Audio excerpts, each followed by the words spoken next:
आरक्षण योग्य वेळी बंद केलं जाऊ शकतं, मात्र ती ही योग्य वेळ नाही असं राहुल गांधी म्हणाले होते आणि यावरून भाजपनं राहुल गांधींना घेरायला सुरुवात केली आहे। तर राहुल गांधींनी आपल्या वक्तव्याबाबत स्पष्टीकरण दिलंय। पाहूया याबाबतचा एक report. There are 70 bureaucrats who run the Indian government, secretaries to the government of India. These are the guys that take pretty much all the financial decisions in the government. We will think of scrapping reservations when India is a fair place. And India is not a fair place. हे आहे राहुल गांधींचं वक्तव्य।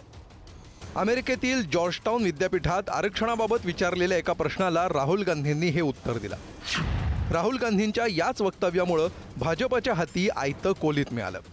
राहुल गांधी हे देशातलं आरक्षण संपवण्याची भाषा करत असल्याची टीका भाजपने केली आहे। परदेशातल्या त्यांच्या वक्तव्याने समोर आलेला आहे। राहुल गांधी स्पष्टपणे आरक्षण संपवण्याबद्दल बोललेले आहेत। एकीकडे निवडणुकीमध्ये खोटा नरेटिव्ह तयार करायचा आणि दुसरीकडे आरक्षण संपवण्याची गोष्ट या ठिकाणी करायची, हे अतिशय चुकीचं आहे।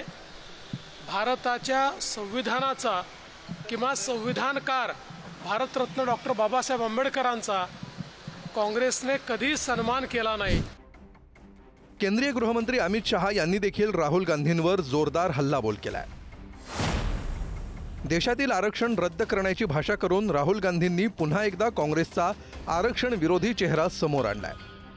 त्यांच्या मनात जे विचार होते ते शेवटी शब्दरूपात बाहेर पडले। मी राहुल गांधींना सांगू इच्छितो की जोपर्यंत भाजप आहे तोपर्यंत आरक्षण कोणी रद्द करू शकत नाही किंवा देशाच्या सुरक्षेशी कोणी गल्लत करू शकत नाही। या टीकेनंतर राहुल गांधींनी आपली भूमिका पुन्हा एकदा स्पष्ट करून सांगितली आहे। स्वातंत्र्यपूर्व काळापासून काँग्रेसनं समानतेची कल्पना अंगीकारली असून केवळ आरक्षणापुरता आपला मुद्दा मर्यादित नसल्याचं त्यांनी म्हटलंय। I don't see it as a Mandal versus Kamandal issue, and what we're saying is different than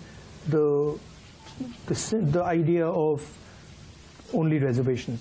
What we're saying is we want a comprehensive understanding first of what's going on, and then we're going to apply a series of policies to correct it, reservation being one of them.